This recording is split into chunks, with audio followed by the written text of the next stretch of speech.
Kinonfirma na nga at usap-usapan nito ng mga netizens. So, ano nga ba ito?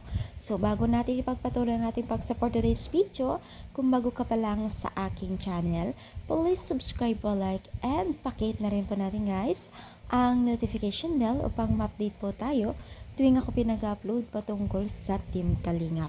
Alam niyo ba guys na itong si Beyonce at Kalingap Edo ay tila na nga daw may something sa bawat isa at naging usap-usapan at marami po talagang kinilig dito sa usapang wallpaper dahil ang wallpaper daw di umano ni Beyonce ay itong si Kalingap Edo at ang wallpaper daw ni Kalingap Edo ay itong si Beyonce at ito nga ang kanilang kinonfirm na itong larawan ito ni Beyonce ang welfare mart na talagang yan daw sabi ng mga netizens na ginagamit ni Kalingap Edo.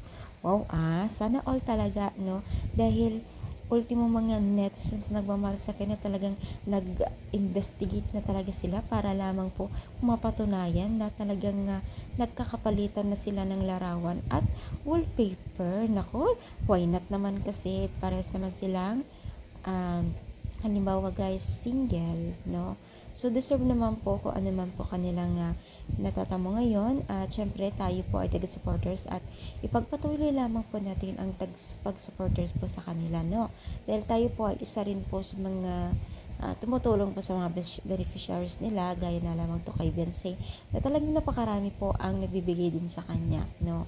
So ano yung masasabi dito sa ating pag-support today's video? I-comment lang dito sa baba at palike pa ating video. Thank you so much guys, more power and God bless po guys.